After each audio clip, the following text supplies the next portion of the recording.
perfect setting for a beautiful Sunday afternoon. But in Winchester, New Hampshire, there's something special today. The roar of the engines from Monadnock Speedway, the fastest quarter mile in the East. It's time to go racing here from the high banks of Monadnock Speedway. They call this facility Mad Dog. You know why? Because no two turns are the same on this racetrack. Literally, turns 1 and 2 have 18-degree banking, but turns 3 and 4 have 16-degree banking. So if you can master 1 and 2, it might be even harder to master 3 and 4. You look at the record books and today's Whelen Modified Tour event, well, the original event started back in 1971 on August 13th when Kenny Bouchard won the first inaugural event. Justin Bonsignor was a big winner here at the High Banks as well. And Jamie the Jet Tomeno, believe it or not, won way back in 1990. I think the big story today, though, is the fact that in qualifying, John McKennedy put the Tom Baldwin, number 7, the Ultra Wheel machine, to the front of the field. A lot of people were expecting it to be the Craig Lutz car. If you look at what's been the story, well, now the story is modifieds. And we're ready to go as the modifieds come rumbling out of the paddock area in turn number 2. 2,500-pound rocket sleds, the fastest and the oldest division in NASCAR. There's nothing like them anywhere in the country. And when you come to what they call a bull ring, and that's what this racetrack is, a traditional short track, you're in for a treat. Because rubbing is just a part of the success story to get to the front of the field. Today is a very special event here at the High Banks of Monadnock Speedway because in addition to it being something unique with the Whelen Modified Tour coming to this grand facility, the other story here today, in addition to all of that, is we are paying tribute to a legendary great driver, Wade Cole, who tragically passed away during the offseason in preparing his car for the competition. Wade Cole had a lot of starts at this racetrack, and as you look down at the start-finish line, you see a group of people with red shirts. Those are individuals that carried the pride, the passion, and the love for their favorite driver. You know, sometimes winning is great, but more important than that is to be able to win the hearts of the race fans and to win the hearts of your fellow competitors. Wade Cole did just that. Today's event is going to be unique in the fact that the person who is in third place on lap number 133 is going to get $333.33, courtesy of the great family that put up the money for this prestigious event. And the Rodendoss are doing that. In addition to that, the 20th place runner on lap number 33. Throughout the day today, a booth was set up behind the grandstand area and donations were made. 100% of those donations will go to the person that is the 20th place runner on lap number 33. And there we take a look at literally the group of avid supporters. These were people that shared the love and the passion of Wade Cole. They supported him both on and off the racetrack. And the montage of those, well, those trips to history, looking back at some of the most memorable moments of him, his crew, his friends, and his family. Hats off to those great people for keeping his memory that will be with all of us for eternity in modified racing. He left his mark because he touched each and every one of us. The parade of cars as they're staged and ready and in preparation. Let's go back and look at some of the records here. The last time that the Whelen Modified Tour ran here at the High Banks of Monadnock, Timmy Salamito was the big winner. Rowan Pennick was second, and Showtime, Jimmy Beluit, would finish among the top 3. The year before, Doug Colby was the big dog with Woody Pitkat and Justin Bonsignor. Then it was 2013 and 14 with Justin Bonsignor on top of his game. Now, Bonsignor did it from green to checker. That's not an impossible task at all. Other winners here include, back in 2012, Ryan Preece, who's now a NASCAR Cup driver, Todd Szegedy, a former champion, and another racing legend, Teddy Christopher, back in 2010.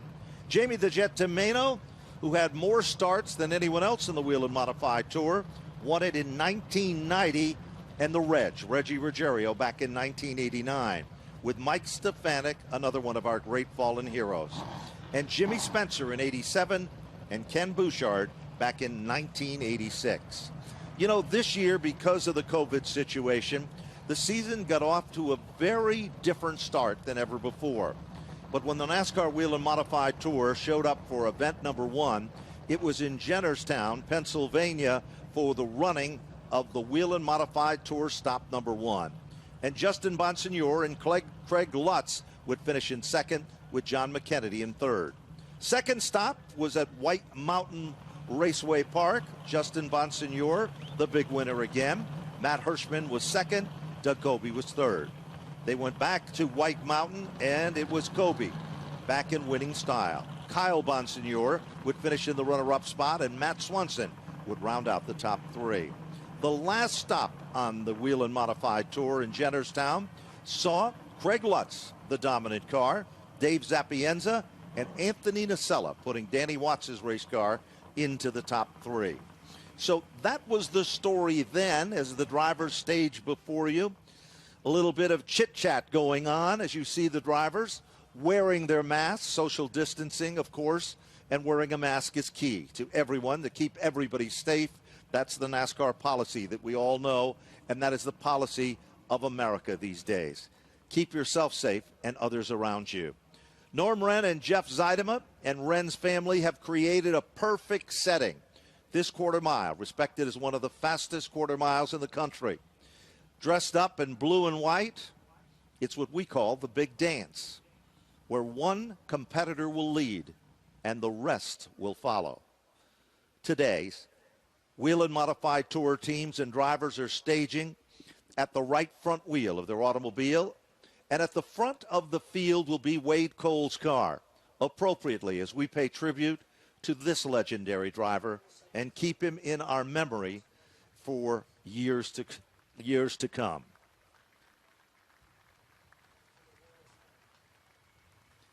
And as we said before, we want to remind you that the Whelen Modified Tour will next be going Wednesday night to Thompson Motorsports Park for the running of their next stop, stop number 6, and then it's on to New Hampshire International Speedway for the Musket 200 lap event. Ladies and gentlemen, we ask you to all to please rise from your seats, salute, and look to the heavens above, because there is one of our own and one of our best. The legendary number 33, the yellow and black of the Cole family that warmed our hearts forever. The story of a competitor that didn't win the most races, but he showed true grit, true talent, and true passion for the sport, its race fans, and his fellow competitors.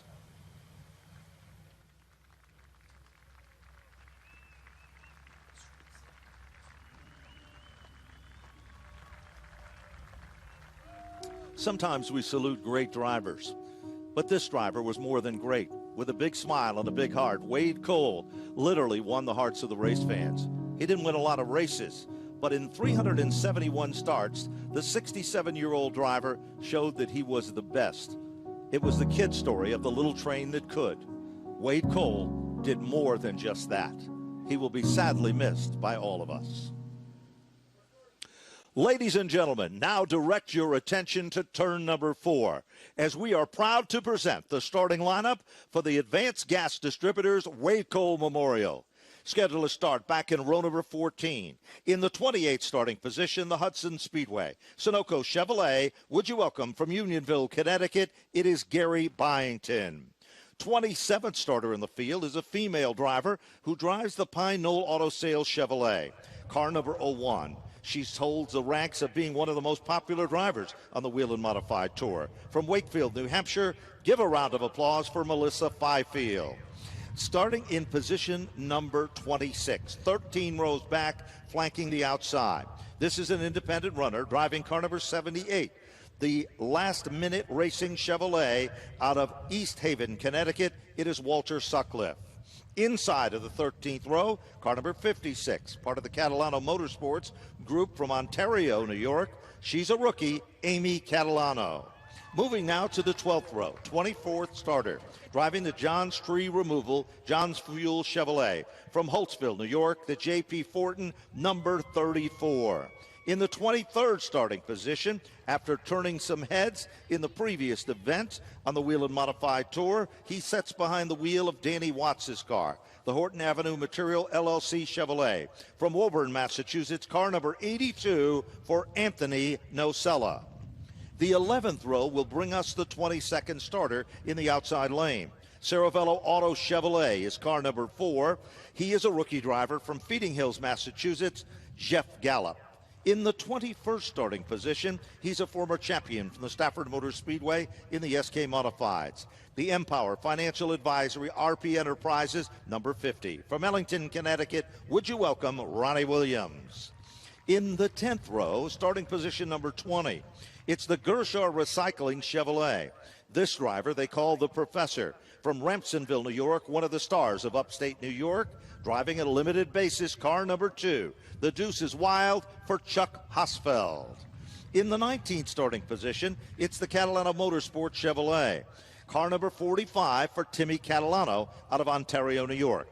Moving now to the 9th row, starting position number 18, the Chateau Performance Chevrolet for Kyle Bonsignor out of Bayshore, New York. 17th starting position, the Power and Prestige cruising with Betty Chevrolet. Ladies and gentlemen, car number 25 from Newton, New Jersey, Calvin Carroll. 8 rows back in the 16th starting position, car number 1, Dunleavy Truck and Trailer, Gunstoke Stables is the sponsors of the car. From Stafford Springs, Connecticut, by way now of Bellingham, Mass, car number 1 for Woody Pitcat. In the 15th starting position, 8 rows back to the inside, the Lamare Dell Electric Rockies Plumbing. Merce Flying Irish, number 64, the Stephen Kopsick prepared car. From Manchester, Connecticut, Robbie Summers. In the 7th starting spot, it's the Wellcorp Musco Chevrolet.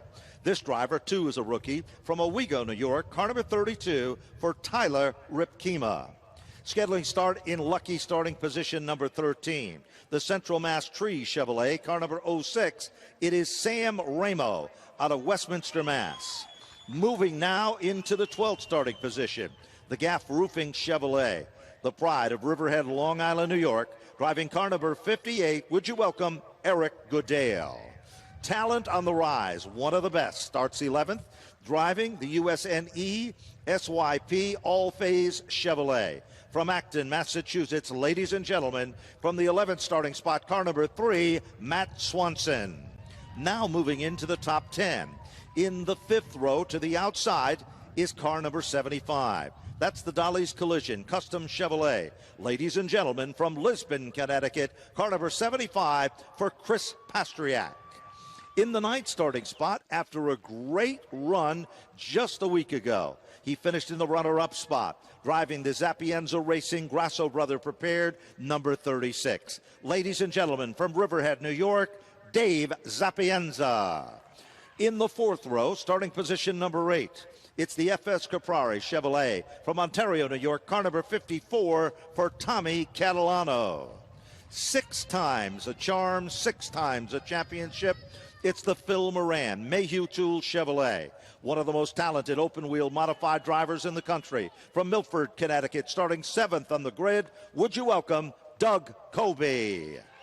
3 rows back in the 6th starting position, Riverhead Building Supply brings us the man that won the previous event. He's sizzling hot from Miller Place, New York, car number 46. Would you welcome Craig Lutz. In the 5th starting position, ladies and gentlemen, he'll be driving the Jan Leedy prepared number 07. His big claim to fame came from winning at Bristol a few years back from Orchard Park, New York. Would you welcome car number 07 for Patrick Emmerling. Now moving to row number 2. In the 4th starting position, this gentleman is always a contender. The old story, the apple doesn't fall far from the tree. The PD Motorsports Chevrolet from Northampton, Pennsylvania, car number 60. Would you welcome Matt Hirschman. And flanking the inside of row number 2, Stewart's Automotive brings us the number 85 Chevrolet. The driver is a former champion of the Whelen Modified Tour from Norwalk, Connecticut. Ladies and gentlemen, car number 85 for Ronnie Silk. Now, let's meet the men in the front row. Scheduled to start in position number 2. He turned a time of 12.810. The Phoenix Communication Ryan Stone prepared Chevrolet from Holtzville, New York. The Ken Massey prepared 51 for Justin Bonsignor. And the pole setter for this afternoon's Advanced Gas Distributing, Wade Cole Memorial 200, with a time of 12.781. The Ultra Wheel, Tom Baldwin Jr., number 7, New York, from Chelmsford, Massachusetts, John McKennedy.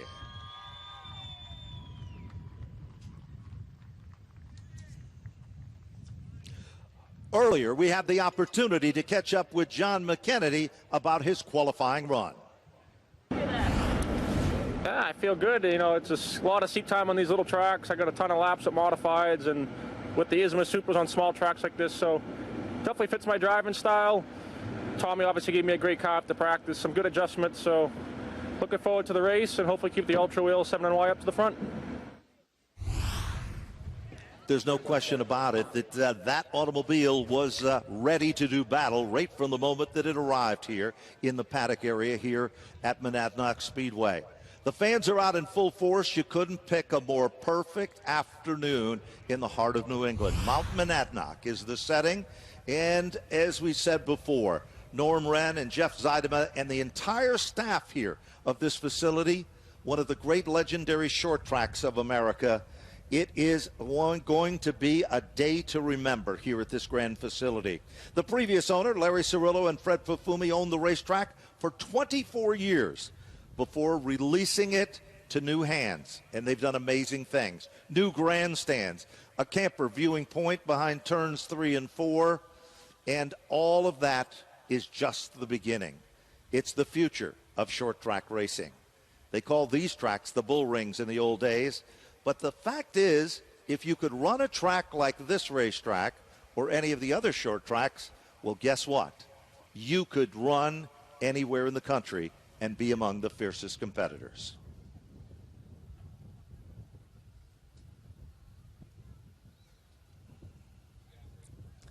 So final preparation is being made as the drivers are getting strapped in the automobiles. Their crew members have checked the pressures of the tires. The real pressure is about to be put to the test. There's no question about all of that. We told you before some of the big winners that have won this prestigious event, and this is the 13th time that these competitors.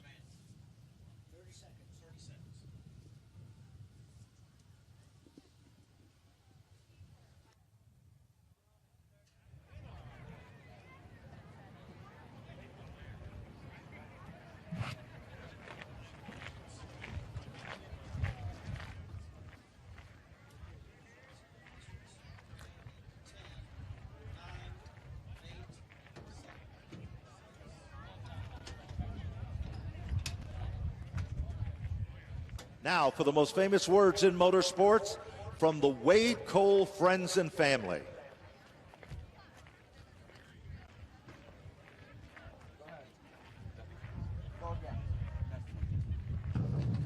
There's nothing like it, the sound of mighty horsepower.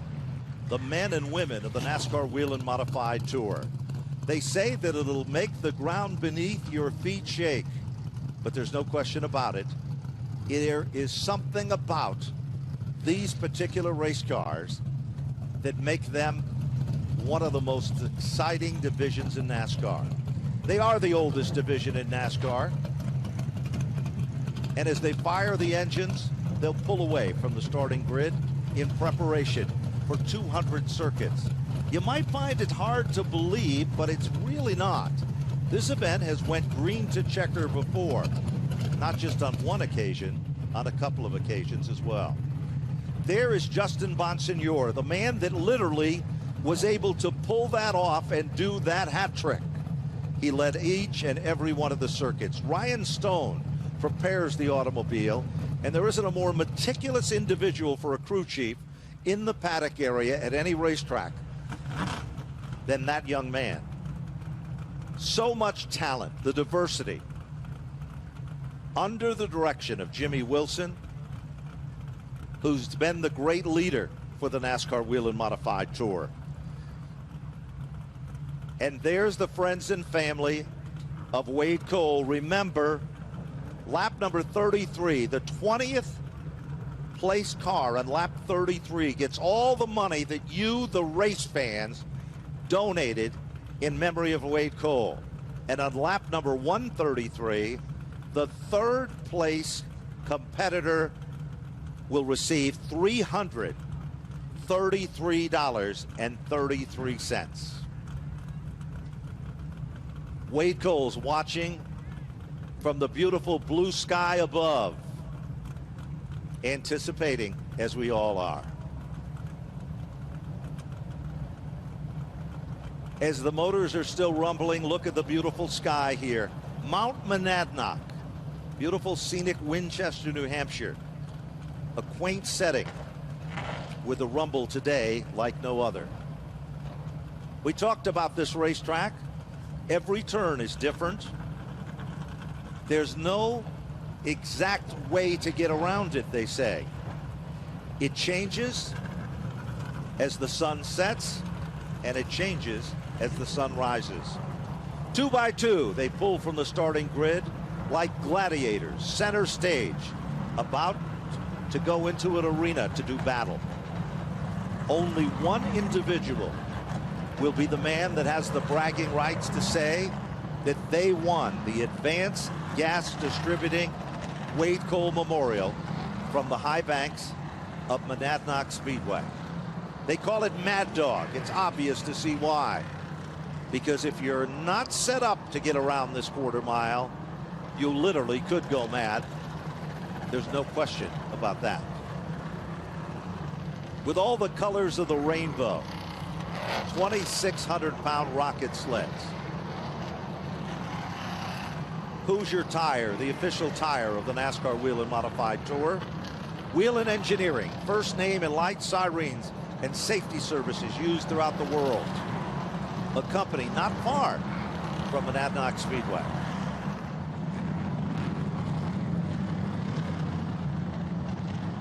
Two by 2.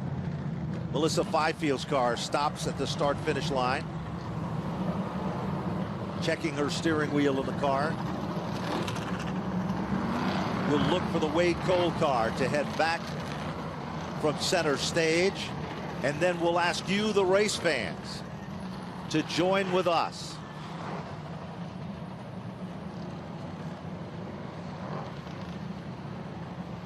Getting a little bit of temperature. In just a few short moments, we're going to ask all of you to salute. And I think it's kind of appropriate that we start to do this now, ladies and gentlemen. We ask you all to please rise. Get up and out of your seats. Off turn number 4, stomp your feet and make some noise. This is what short track racing in America is all about. The men and women of the NASCAR Whelen Modified Tour. Salute. Give them a wave. Keep those masks up, as we are honored to have all of you here for this afternoon's presentation.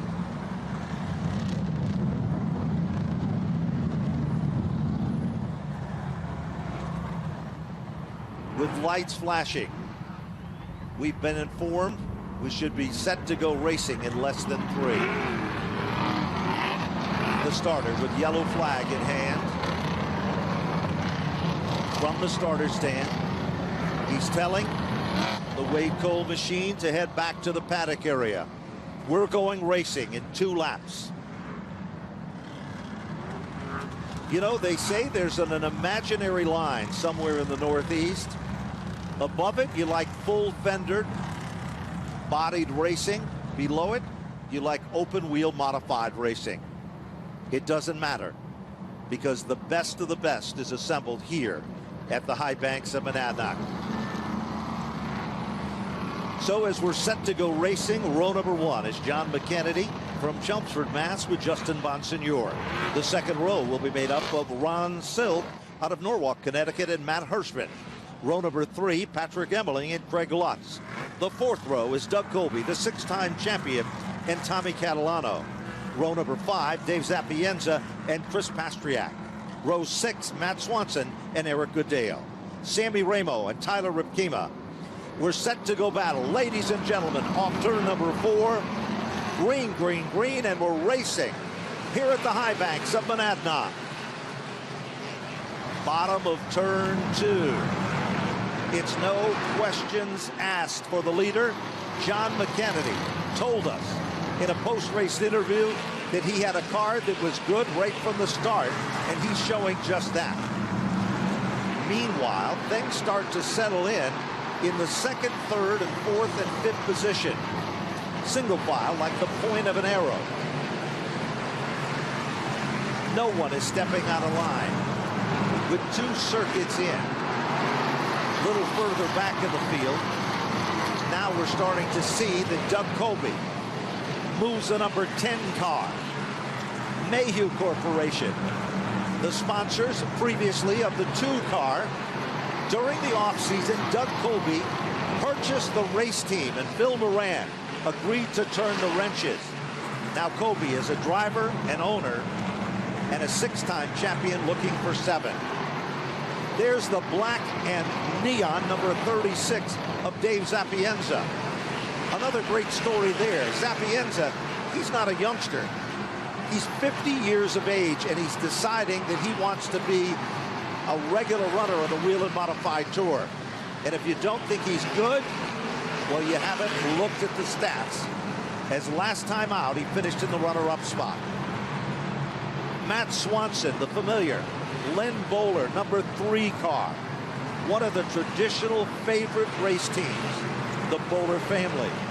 Matt Swanson has been sizzling hot, and right behind him is the number 06 machine. That is Sammy Ramo. Monadnock Speedway hosted a tri-track event, and Ramo met with misfortune in practice, came back to qualify barely, and ended up winning the race. And that's currently a battle that's raging for the 8th, 9th, and 10th position. Back up front, leader. Once it was by 4 car lanes, but now it's suddenly disappeared. Ronnie Silk is literally running in the tire tracks of John McKennedy. Now, Ronnie Silk's car, that's a Fury race car built in the South. And of course, we know that Tom Baldwin Jr.'s home is now called the South, but John McKennedy is a driver from the state of New Hampshire. Already coming up on lap traffic. And that, of course, is Melissa Fifield's car. Meanwhile, keep your eyes on Justin Bonsignore. Car number 51. Ryan Stone sets that car up to go the distance.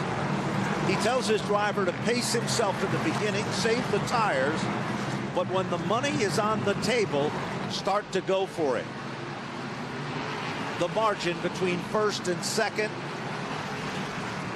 is not expanding. It's actually starting to, well, disappear just a bit. Meanwhile, we look a little further back in the field, and we see another heated battle going on. It is Craig Lutz. Now, Lutz at Jennerstown, that's the black number 46 car, was the big winner there.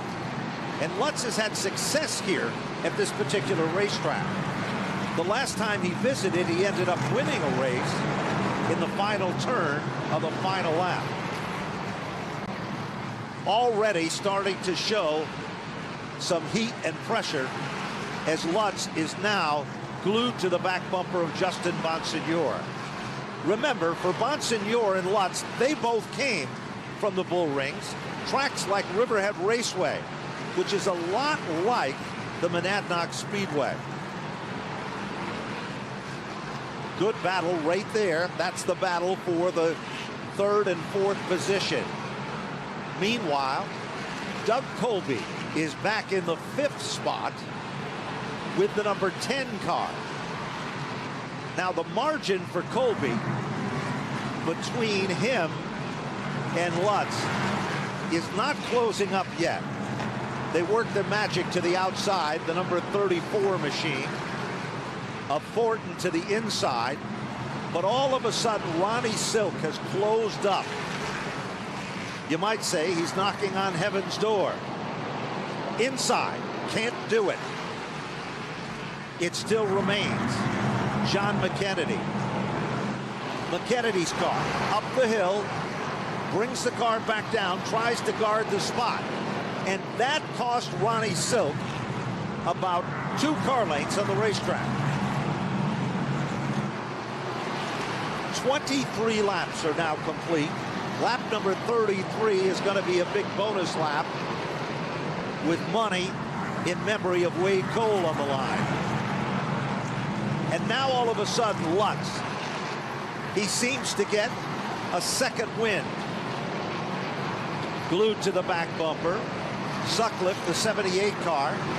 Melissa Fifield, lapped automobile to the bottom of the racetrack. Trouble now, we've got a spin. Caution flag comes out. First caution of the event comes out. And it is for car number 01 for Melissa Fifield, who spun. On the NASCAR Whelen Modified Tour, we have been blessed over the years with some of the top female drivers in competition. It was Renee Dupuy was among the first that literally tried her hands competing in the Whelen Modified Tour. And she did it with a great deal of success. And then that torch was handed to several others. Amy Catalano, who's had some brilliant runs as well. And Melissa Fifield, who's had some pretty impressive honors as being most popular with the fans as well. Our free pass car will be the number 78 machine. That, of course, the 78 car of Walter Sutcliffe. But there's your leader. And this is going to tighten it all up. As we saw John McKennedy quickly jump into the lead with the Ultra Wheel Tom Baldwin race car. And then Ronnie Silk was there as well.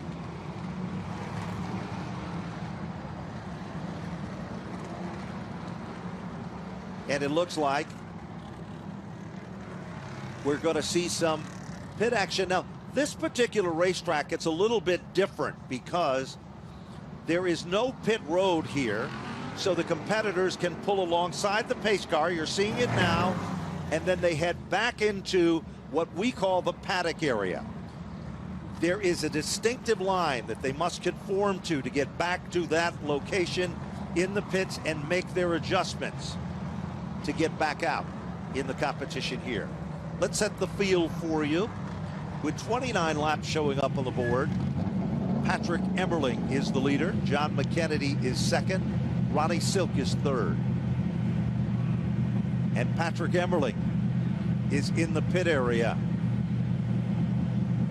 Emmerling heads off the racetrack. Correction. McKennedy still in command. Ronnie Silk, Justin Bonsignore, Craig Lutz, and Doug Colby. Patrick Emmerling does it textbook perfect. This is a car prepared by Jan Leedy. There was a time in modified racing that Jan Leedy was highly respected as one of the best. He came out of the upstate New York marketplace with immaculately prepared cars that went as good as they looked. He teamed up with Patrick Emmerling, and that combination seems to work as he is kind of a tutor for that talented driver. 2 by 2. McKennedy and Ron Silk, row number 1. Bonsignore and Craig Lutz. Hands on the buttons from the spotters. Snap of the wrist, green, and they're racing here at the high banks. McKennedy finds himself at the point of the arrow. But here comes Ronnie Silk and the Stewart's Automotive Machine.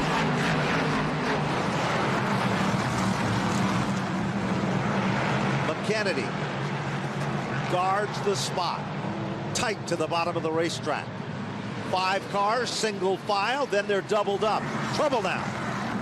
We got him crossed up down the front straightaway. Patrick Emmerling and the Catalano, number 45, are involved. They come back out just in front of the leaders. What will this do as the front pack of cars come up on heavy traffic? John McKennedy sees nothing but a blocked racetrack in front of him. Emmerling squeaks by. Catalano spotter tells him to drop to the inside. He does. Back off turn number 4. Silk has been there. Ronnie Silk in car number 85. Now, Monsignor's car starting to lose a little bit of grip, the number 51 car. Greg Lutz is right there to contend. And look behind Lutz, you'll see that familiar Mayhew number 10, the Phil Moran car for Doug Colby. Colby has worked his way into the top 5. Swanson is back in 6th with the 3, and Pastriak in 7th with the 75.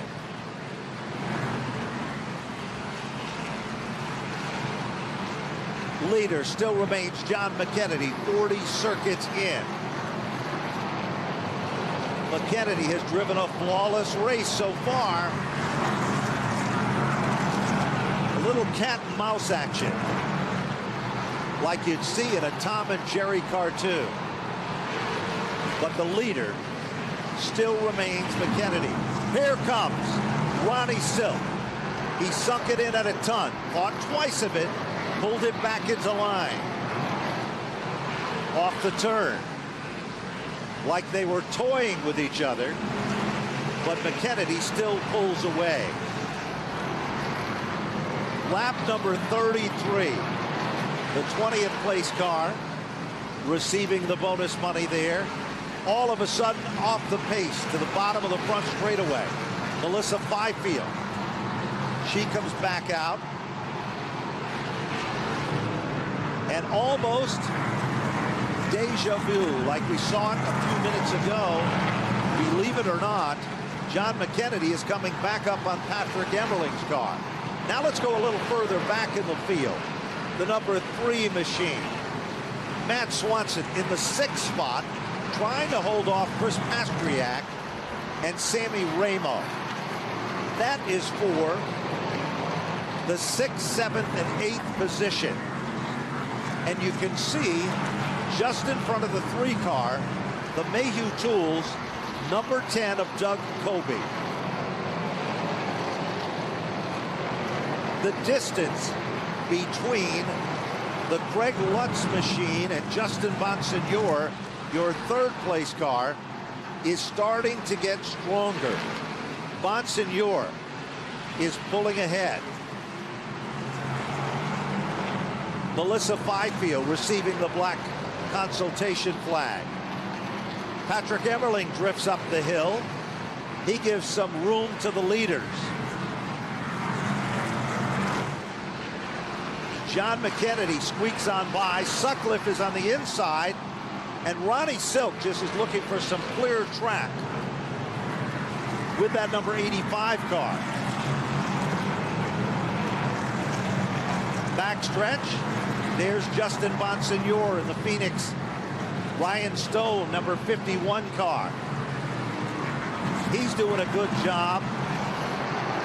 But Lutz now is being hunted down by the 6-time champion, Doug Colby, the Mayhew Tools machine.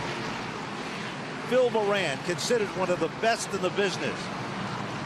He's got chemistry with Doug Colby, but he's got knowledge and magic of setting up that race car.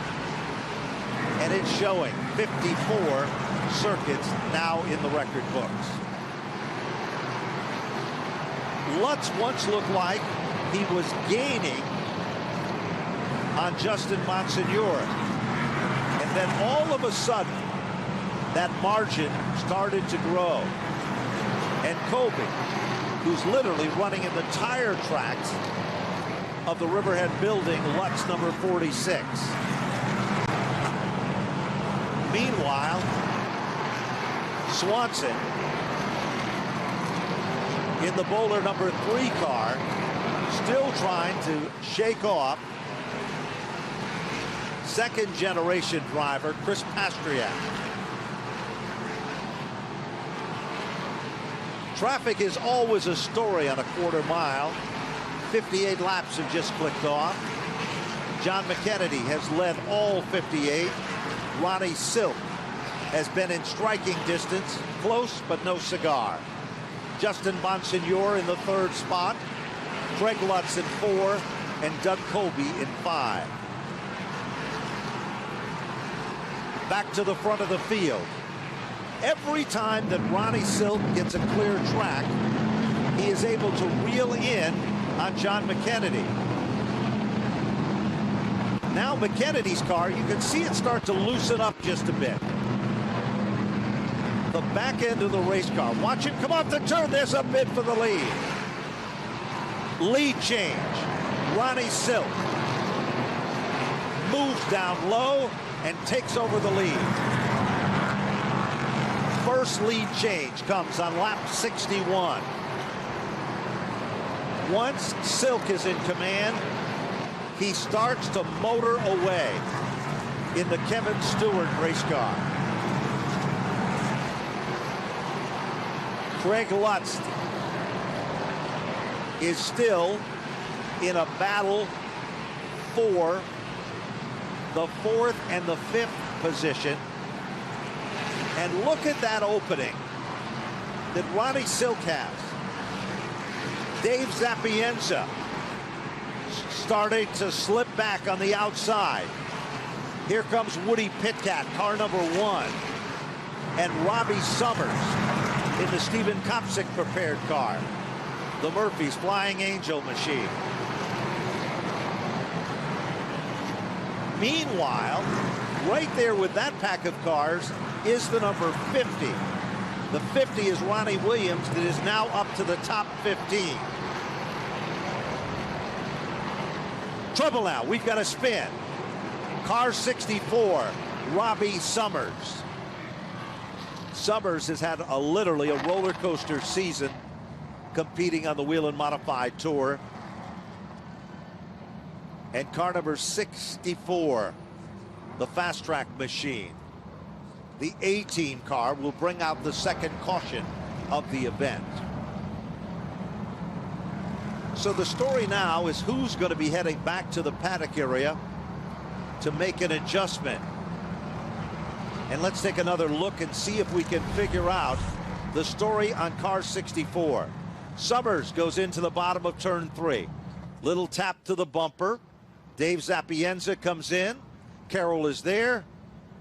And the 64 goes spinning. Good reflex action by the cars that move to the inside, and among those cars being Ronnie Williams.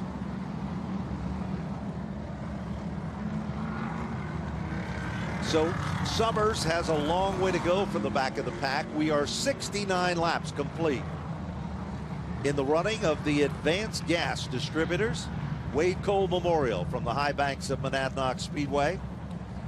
Cars in single file formation. His timing and scoring will recheck the field.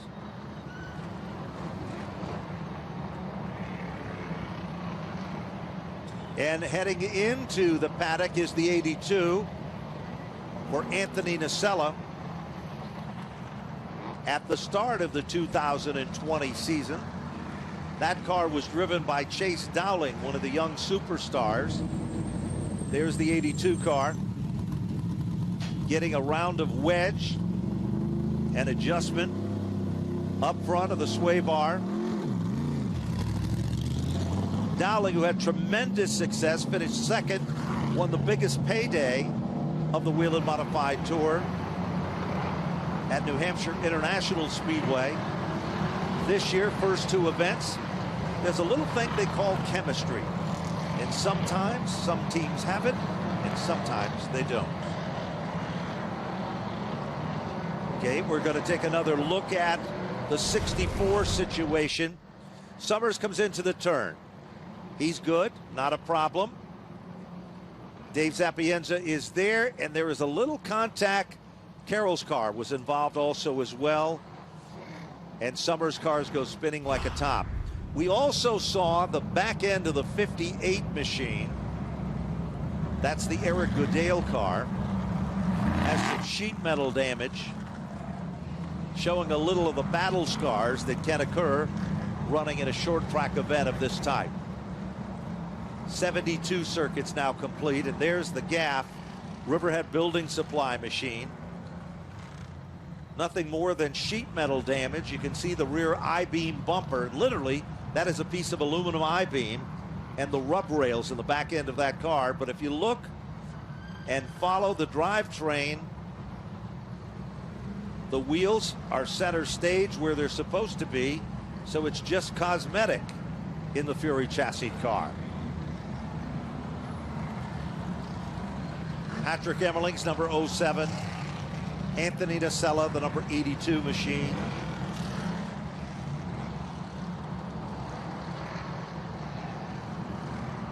Lights on the safety vehicle at the point.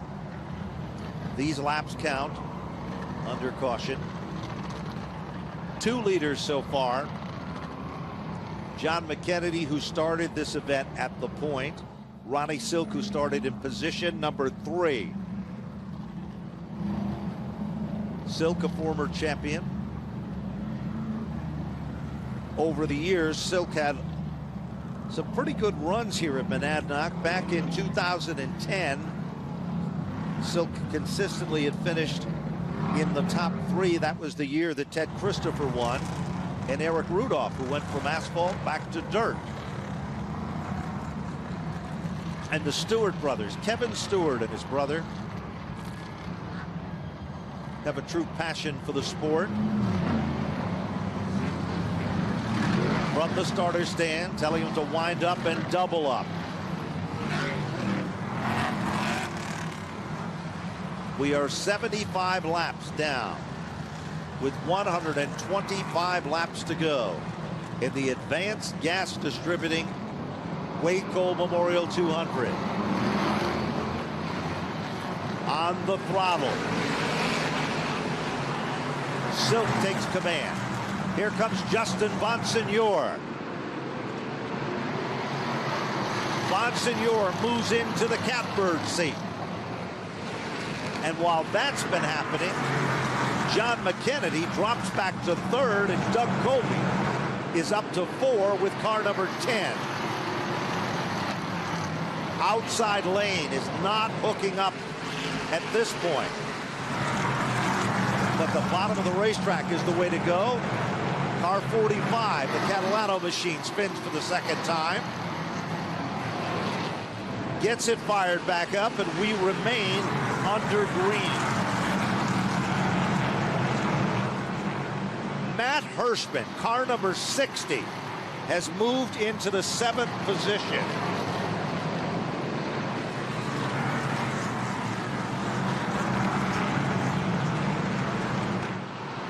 Woody Pitcat up to the 9th spot with Sammy Ramo back in 10th. That seems to be where the heat is, at the bottom of the top 10. Another car trying to make some magic in the outside is the white number 4 car, the Cerebello's auto car for Jeff Gallup, the Joey Allegro prepared car. Almost 3 wide. It doesn't work. And Dave Zappienza is stuck in the outside lane trying to get to the bottom. Anthony Nacella squeaks by with car number 82. And all of a sudden, the 22 of Kyle Bonsignor. That's that gray and neon pink colored race car. Is starting to pick them off one at a time. But on lap number 85, car number 85, one of 2 leaders in 85 circuits, Ronnie Silk is in command. Justin Bonsignor. And we've got the 45 spinning. As we look further back in the field, Chris Pastriak is moving towards the front. Pastriak has moved into the top 5. Catalano still on the inside of the racetrack, the red number 45.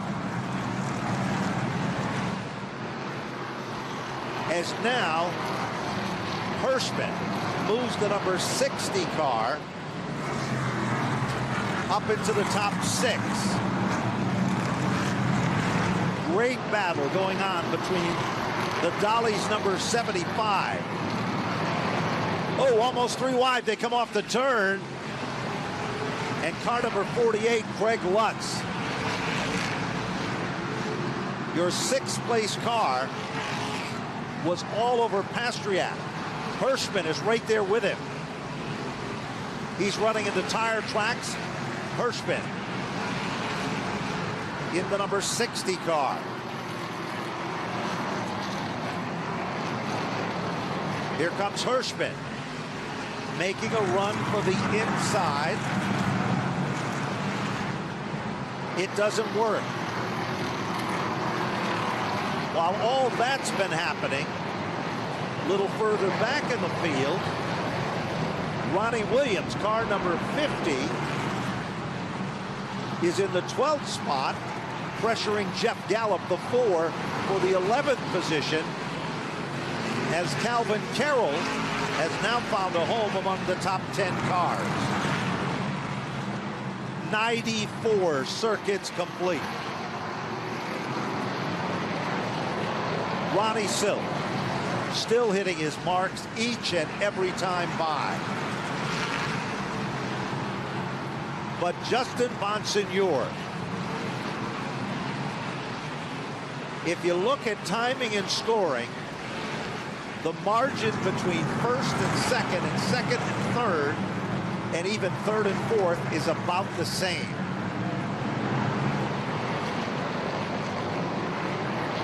Some rub railing going on. Jeff Gallup in the 4 just got bounced around by Anthony Nocella in the number 82 car. Whatever adjustments they made on Nocella's car, it's starting to come in.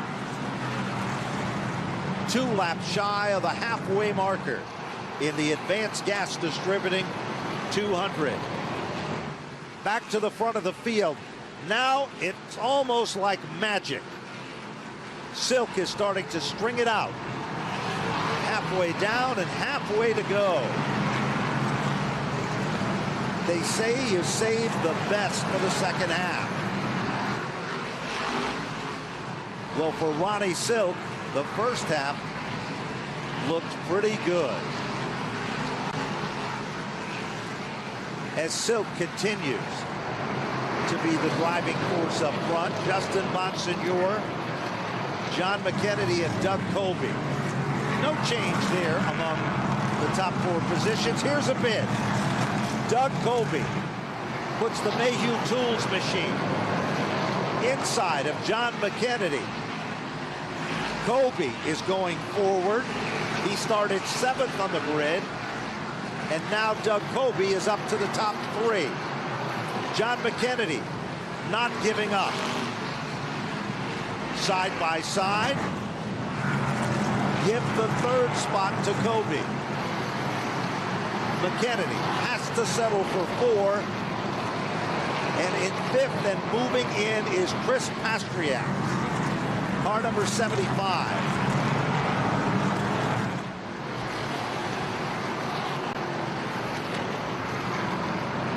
Pastriak now, heavy traffic.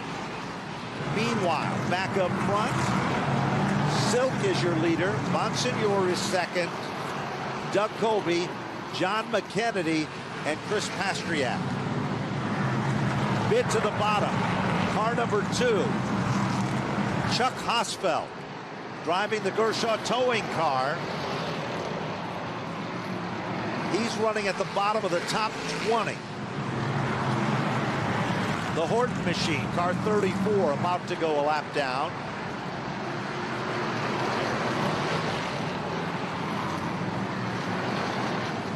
And there is Silk going around Chuck Osfeld and the Horton number 34 car.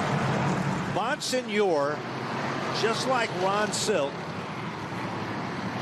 they have a talent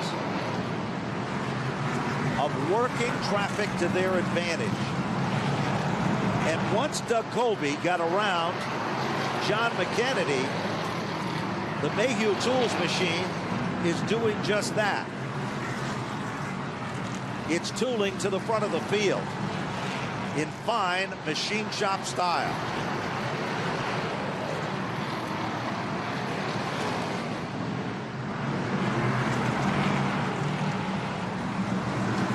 There's Bonsignor, glued to the back bumper. Taps him, lets him know he's there. But just as the power play was put into rotation, all of a sudden, Ronnie Silk was able to gather it back and literally pull from Bonsignor.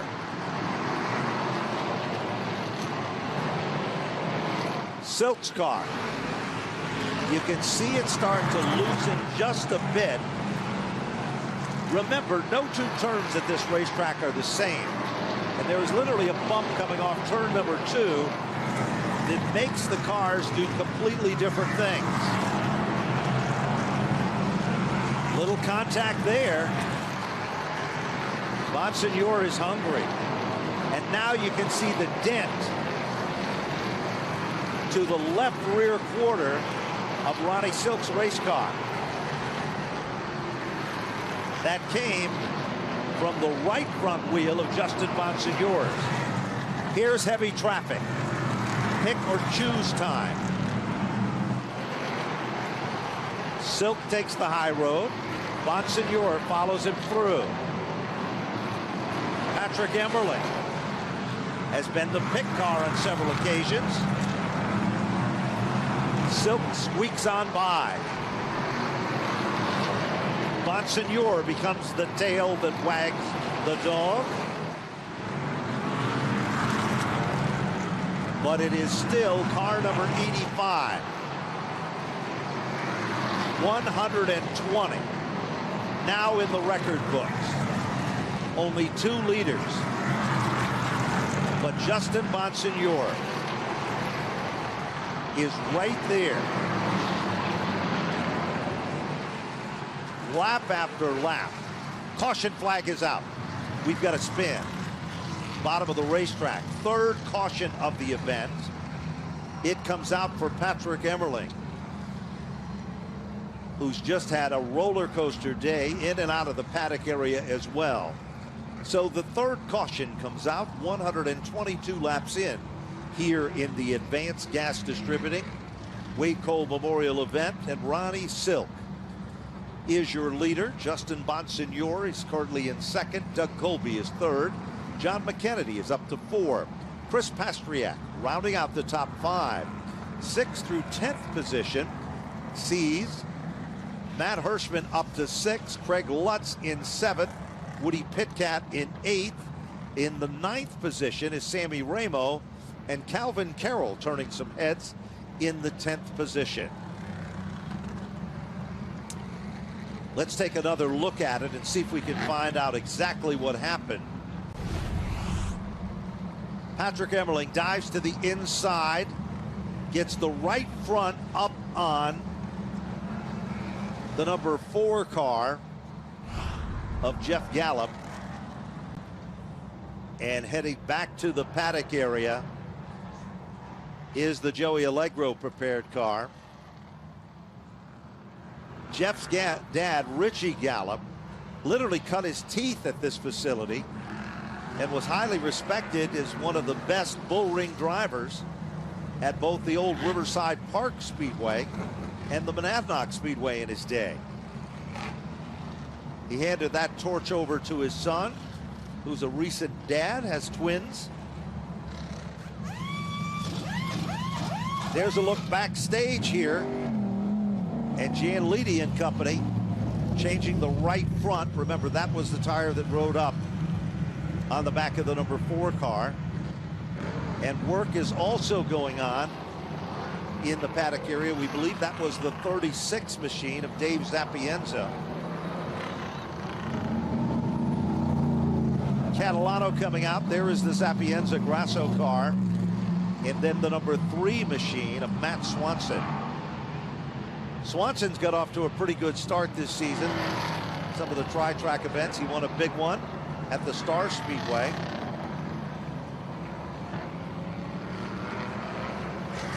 And there is a look at your leader, Ronnie Silk.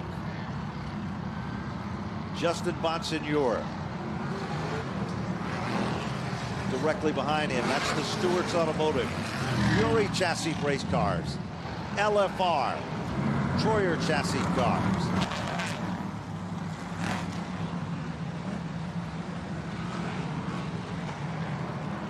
They say starting third sometimes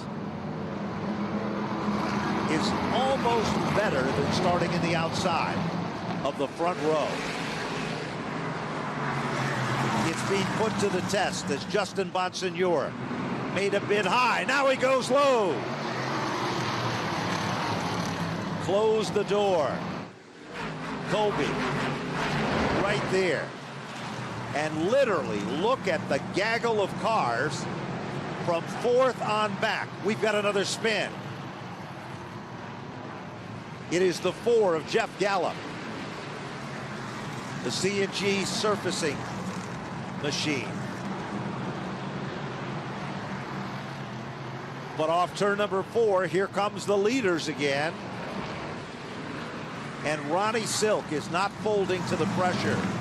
We're coming up on lap number 133.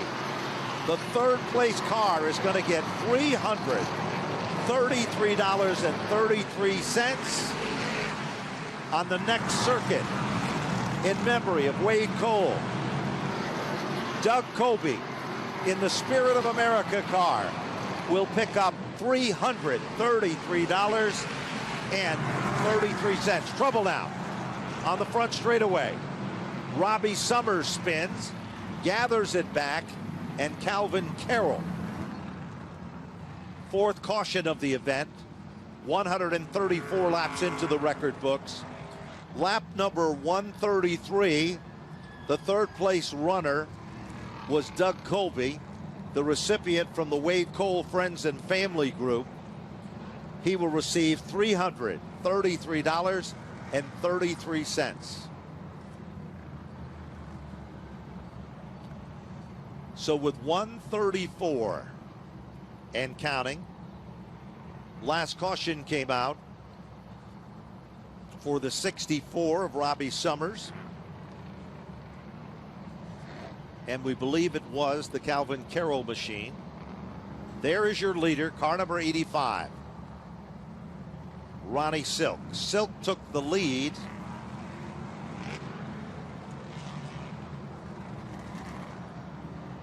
From the early leader of the event, John McKennedy, and that lead change took place on lap number 61.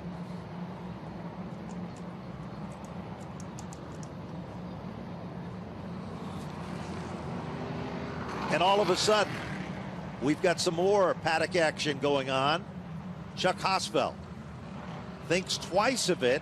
The Calvin Carroll machine has got some sheet metal damage done to the back end of that car. That young driver was doing really well for himself as he worked his way from the 17th starting position, and he was up at one point into the top 8.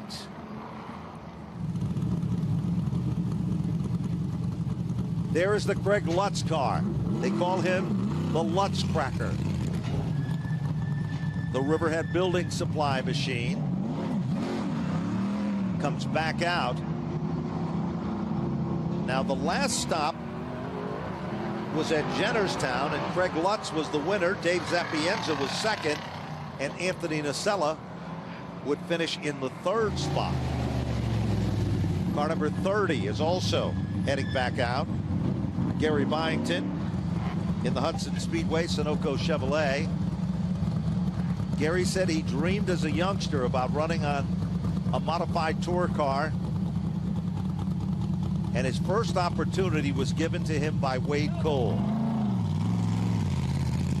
Calvin Carroll's car.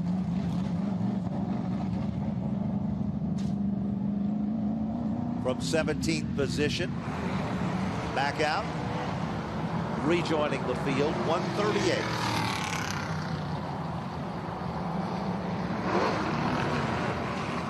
And as we approach lap number 140, we're literally coming down and getting closer and closer to the final 50.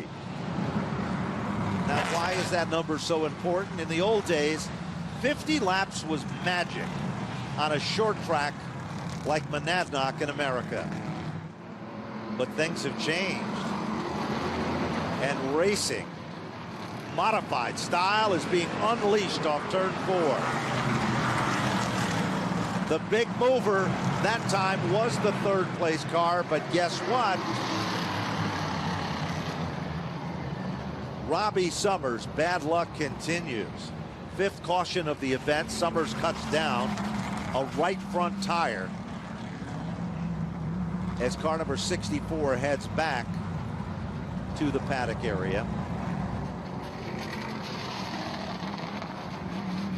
Robbie Summers, as a youngster, competed in a lot of different sports and was tremendously successful in most of them. Motocross racing, as well as bodybuilding, and was one of the top bodybuilders in the state of Connecticut at one time. He is also the proprietor of Hoosier Tire East, and of course on the NASCAR Whelen Modified Tour. And in actuality, Hoosier Tire is the tire of choice for modified racing. And if you've never witnessed a modified race car before, those tires that look more like, well, a steamroller or a paving machine are literally the widest form of tires. And there goes Robbie Summers. The A team is a B team heading back to the paddock area.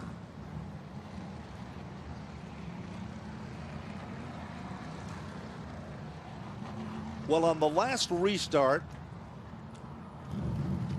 we talked about restarting third sometimes has its advantages.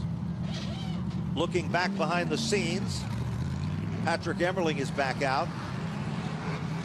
He's been in and out several times. Right front tire change on the 64.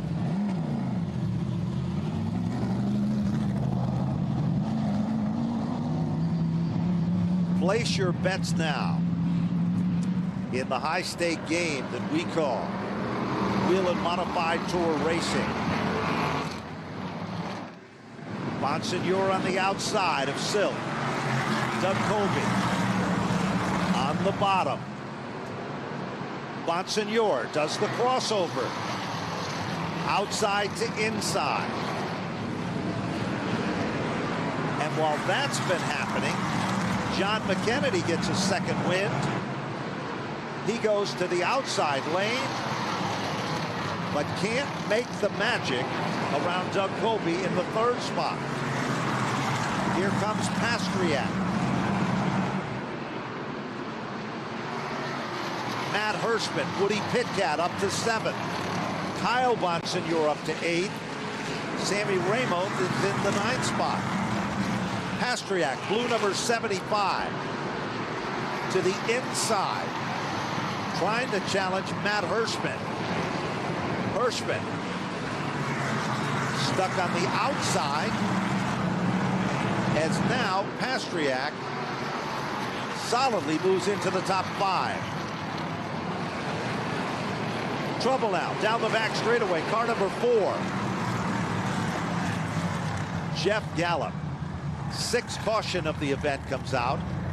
Gallup has had his share of ups and downs with the Cervello Auto Sales. number 4 car.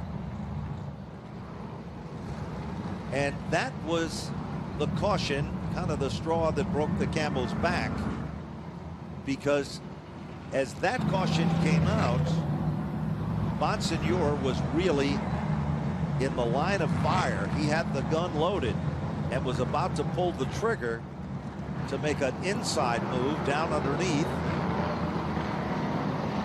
the Stewart Automotive Ron Silk number 85 car. During the offseason, there was kind of a mystery that surrounded when the announcement was made that the owner of the number 2 car had decided to sell out. Doug Colby and Phil Moran were sitting on the sidelines. Too much talent, too much ability to be left out of the game.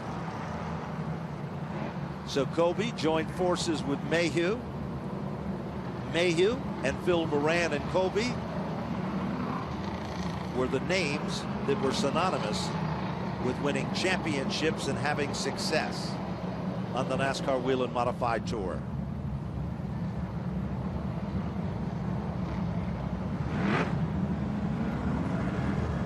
And a lot of people kind of wondered why that Doug Colby's car was the number 10, but that's a traditional number that has long been associated with the Colby family.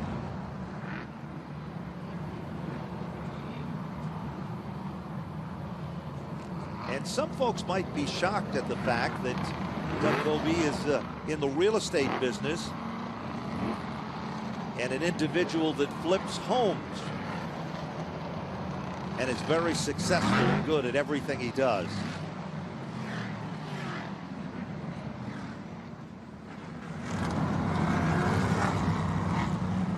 Okay. Get ready.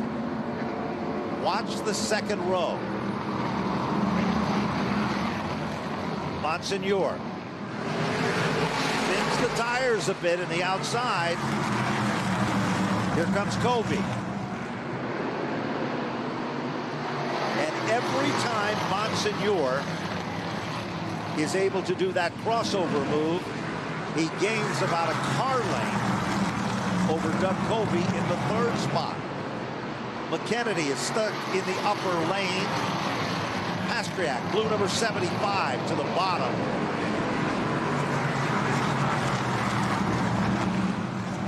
And Matt Hirschman,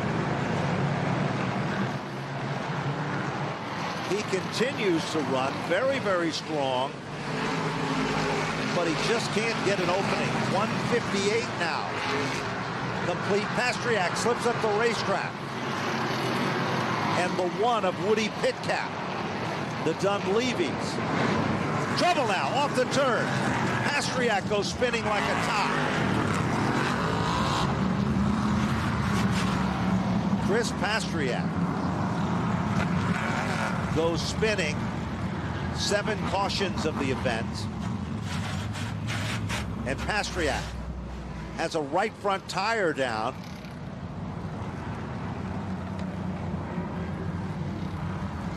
And the Kyle Bonsignor car is over there as well.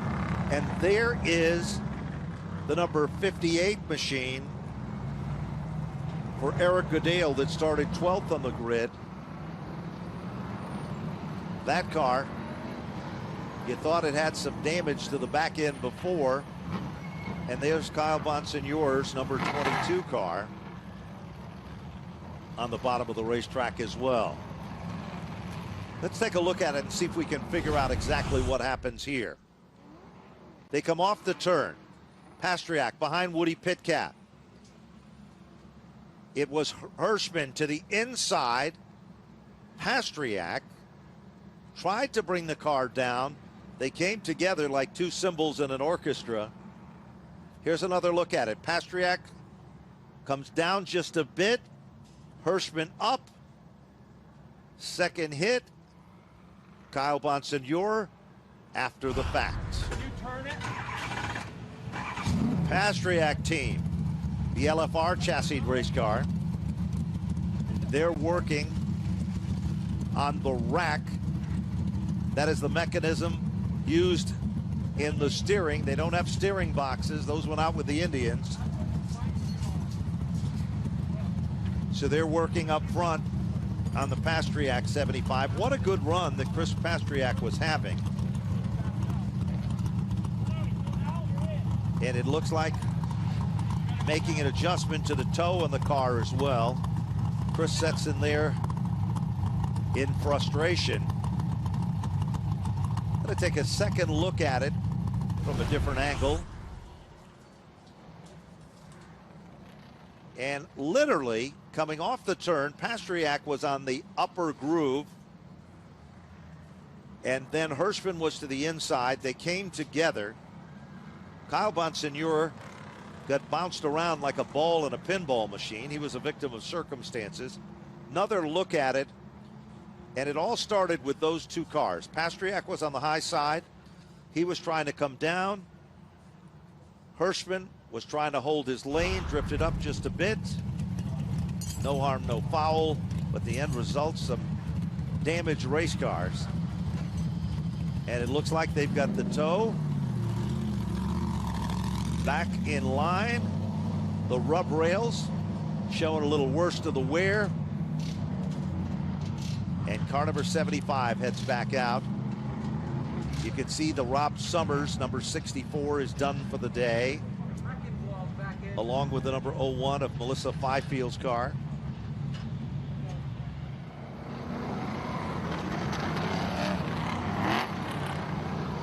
And there's the Pastriak car. Look at the right side rub rail on that machine. I think that kind of tells the story of where the tire was and where it went in the MV Williams. Dolly's number 75.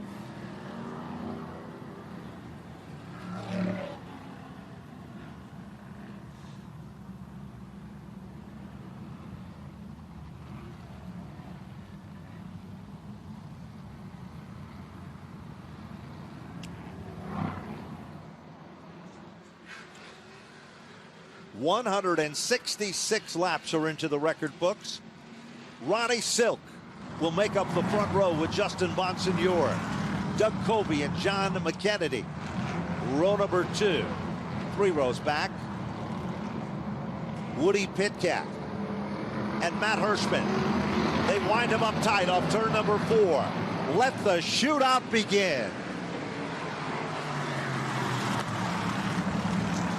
Silk again on the gas. Bonsignore, the crossover, making noise in the outside lane. Here comes John McKennedy. Doug Colby guards the inside lane as Silk, like the point of an arrow, sets the pace out in front. And John McKennedy keeps digging. The Ultra Wheel, number 7, New York, almost into the 3rd spot. Here comes Colby at the stripe.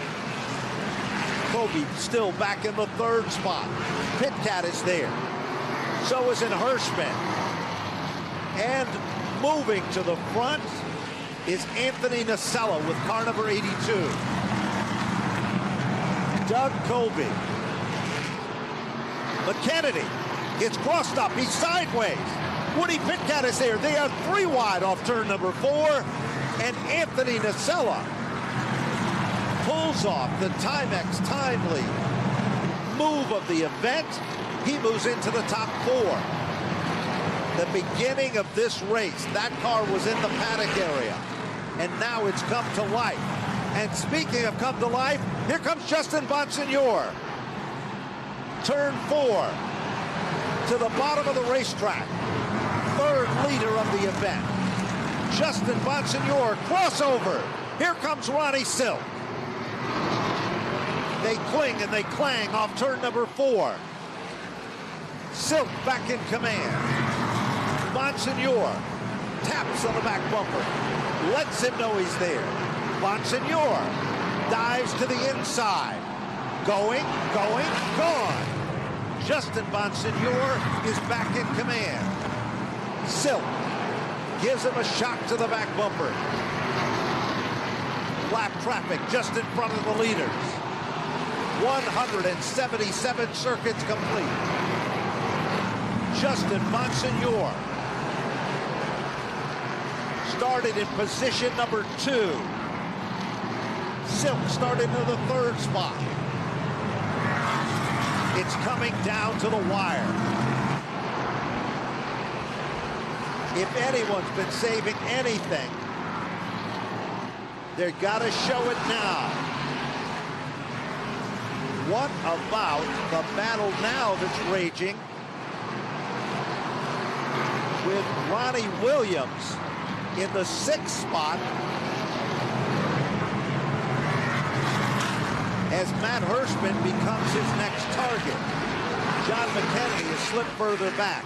Anthony Nacella, the big mover in this event, up to the top 4 with car number 82. Bonsignor still in command. 13.092. Silk is a little bit quicker with an 0.31. But Bonsignor is the band leader who's making noise. The Phoenix, Massey, Ryan Stone prepared car.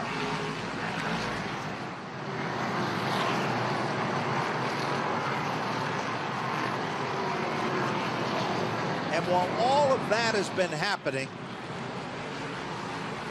John McKennedy is now in a battle with the 1 car of Woody Pitcat.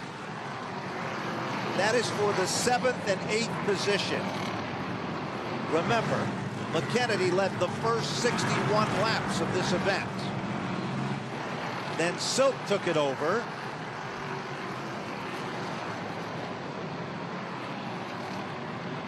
As we're 14 laps and counting.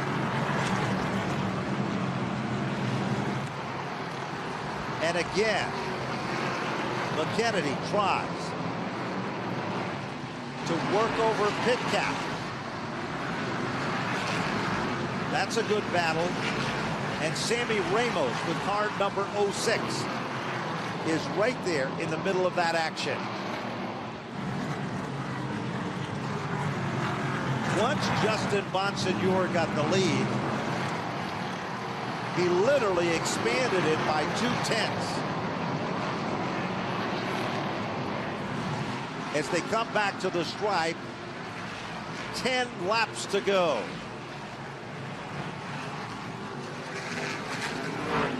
Justin Bonsignor looking for his 3rd Whelen Modified Tour victory here at the high banks of Monadnock.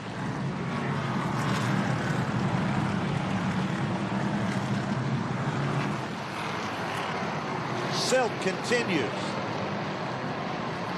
to try to shake off the opposition of Doug Coby. Anthony Nacella behind Coby, and then Matt Hirschman rounding out the top 5.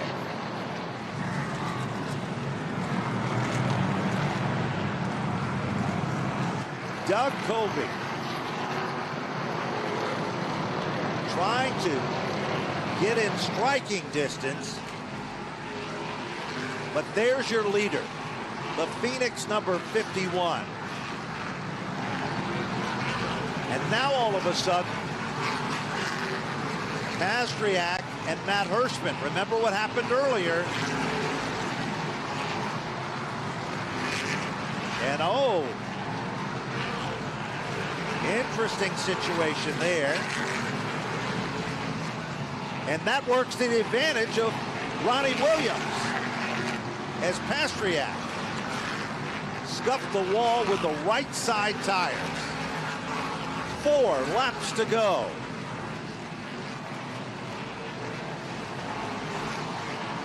Justin Bonsignor looking for his 3rd win here at the high banks of Monadnock. for the Advanced Gas Distributing Wade Cole Memorial.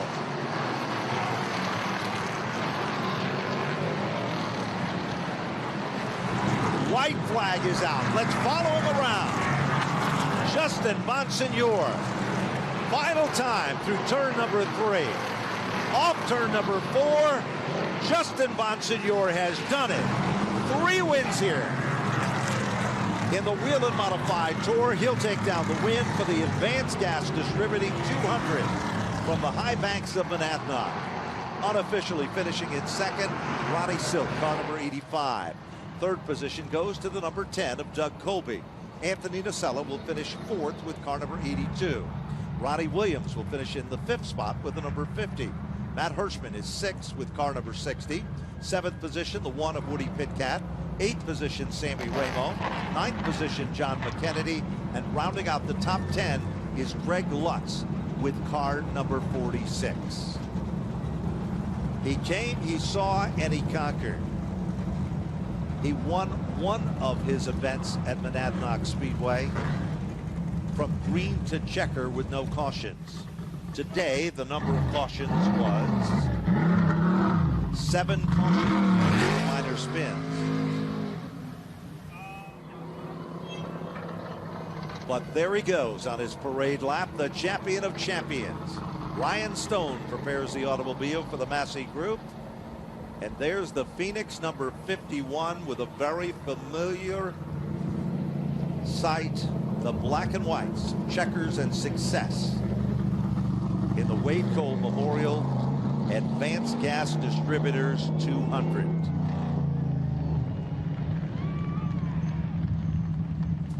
He heads down to Victory Lane as we'll be heading to trackside in just a moment.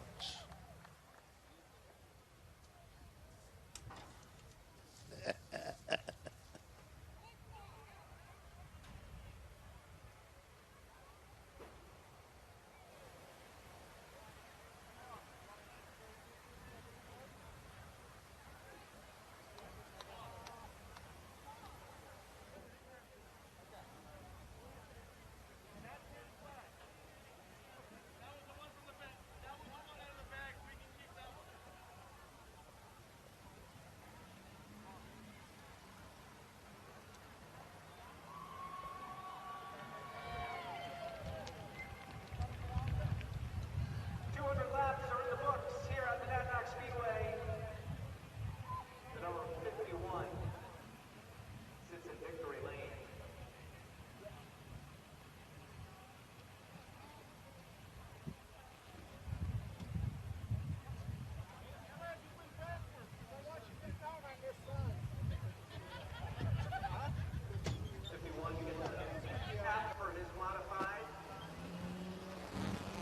And as you can see, they're getting set, NASCAR Victory Lane, and there's the Whelen lights, an indication of our winner for this afternoon's event. And Ronnie Silk, what a great run to finish in second, with Doug Colby to finish among the top 3. 3 of the very best in open wheel modified racing. What a great day and what a great race it was for the NASCAR Whelen Modified Tour. Remember, they move on to the Thompson Raceway Park Wednesday, September 2nd. That's this coming Wednesday. And then on to New Hampshire International Speedway for the Musket 200 on September 12th. And a pretty action-packed event right from the start, right to the checker.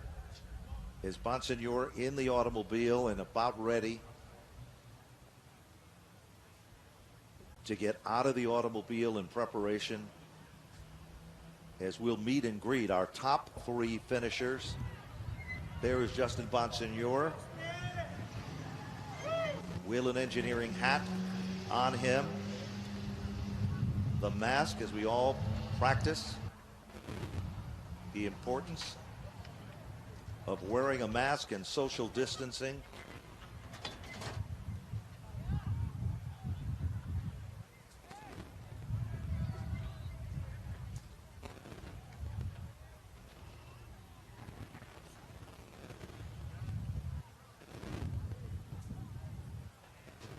And it looks like we will be, in just a moment, heading down to talk with our winner, Justin Bonsignor. As Ryan Stone and company did their homework and got the job done today.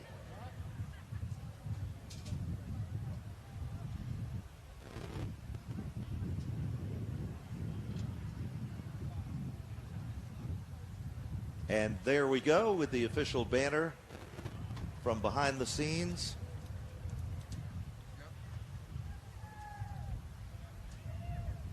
And ladies and gentlemen, we'll turn things over trackside and down to the winner's circle to meet and greet our top 3 finishers. And today's winner.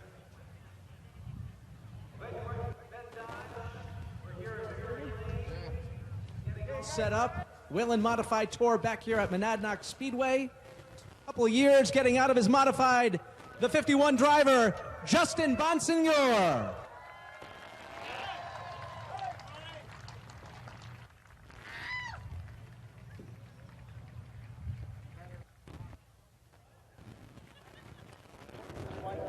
Justin, it's been a couple of years, but the 51 knows how to get into victory lane here at Monadnock. Congratulations. Yeah, thank you. It's a pleasure to be back on Monadnock. It's a shame we haven't been here in a bunch of years, but if anything came out of COVID, we got to come back here. One of my favorite racetracks. You know, just another great car. Phoenix Communications, Clearcom IT Solutions. Ryan Stone brought another unbelievable car. My spotter, Ray, my whole team just did a great job today. You know, I could tell they were running harder than I wanted to in the beginning of the race, and that's kind of the MO of these quarter-mile races. You got to make sure you have enough right rear at the end. And I didn't know what all the cautions if I'd be able to get Ron. He was really good, a lot better than us for like 5 or 6 laps, and we could get in a rhythm and run him back down. And he put that killer cross on me, and I'm like, oh man, I just gave it back to him, but just kept at it. And luckily from there, no late restarts or anything like that. But just can't say enough about my whole team, and it's good to get back to victory lane after we kind of feel like we might have gave one away last week with a little issue on the pit stop. So all in all, a good day, nice weather. Good to be racing. Great to be racing here at Monadnock. You mentioned that crossover move with Ron Silk. Awesome to see. You ended up getting on top in the end. Yeah, for sure. You know, Ronnie and my crew chief Ryan are the best of friends, and we're all real good, known Ron a long time. And you know, same thing with Doug. He was kind of giving me a good breaks on those starts to let me get in, and that's a big thing, because if I would have got shuffled out, I'd have been in trouble. But just, you know, a really good car, and we just had enough right rear at the end that was probably better than everybody else's. So just can't say enough about Ryan Stone and my whole team. They're great. One more question. What do you think Wade Cole would have thought of this race? Wade would have loved it. He would have been at every race, no matter what was going on this year with all the craziness. We miss Wade, and appreciate all his family and friends and team members coming out. And it's special. We won the one in Jennerstown in his memorial, and now we won this one, so that's pretty cool. We definitely miss Wade. He was a fixture in our series. No matter, you know, if he wrecked or whatever happened to him, he still would come up and congratulate you. Always smiling, just a great guy. His whole team, they were legends of the sport. They were in it longer than I've been alive, and he's definitely, and it's cool that we were able to honor him today. Justin Bonsignor wins the Wade Cole Memorial here at Monadnock. We're going to be sending over our broadcast announcer to the second place finisher, the driver of the Stewart's Automotive, number 85, and that, of course, is Ronnie Silk. Fourth. Great racing in the 85, so strong today. Yeah, it was really good all day. You know, probably went a little bit too hard in the beginning, chasing John there and then getting by him, but kind of thought we had a car that if I could get to the lead, I would be able to keep it, and just didn't have much left at the end. The 51 was definitely better than us at the end, but would have liked to win this Wade Cole Memorial. You know, we've had his name on the car all year. Would have liked to win it for his family and friends, but glad to be a part of the race and compete and have a good run. Rod Silk comes in second this afternoon, Sunday afternoon at Monadnock. Talking about the crossover move, everyone saw it here in the stands and in the tower. You had a pretty good view of it, too. Doug Kobe, really strong third place today. Nice job. Yeah, I was hoping those guys went at it a little bit longer. I was actually getting pretty decent towards the end. I don't think I was good as Justin, but I certainly think I had something for the 85 at the end. But we just, I don't know, we were just missing a little bit today, and it's great to come home third. I want to thank all the fans for coming out here to Monadnock. This is such a cool speedway, so technical and tricky, especially with the setups we run and the tires we run on these modified tour cars. But I love coming here, and just really want to thank everybody. I want to thank the Wade Cole Friends Family crew. You guys, we're thinking about you at every race. We're thinking about Wade. We wish you were here racing with us, and we certainly miss him. And it was a good show here at a short track, and I think Wade would have liked it. Doug Kobe comes in third. I know you have some friends from Turner's Falls who are probably here. Pretty psyched to see you here in Victory Lane. Yeah, hometown race for Mayhew Tools. Really glad that we were able to get them here to Monadnock, and always love their support and all of our other sponsors, Modulewski's Towing and Reynolds Auto Wrecking. So awesome to have everybody on board. Doug Kobe, ladies and gentlemen, comes in third. Oh. You know, an incredible top three finishers, and you could tell they are three of the very, very best on the NASCAR Whelen Modified Tour. What an incredible day. I think Doug Colby summed it up the best when he says this is a very technical racetrack. Well, it is, but it's a track that breeds champions, and you just witnessed the very best. The NASCAR Whelen Modified Tour moves on from the high banks of Monadnock to the Thompson Speedway at Thompson Raceway Park this Wednesday, and then on to New Hampshire International Speedway for the running of the Musket 200.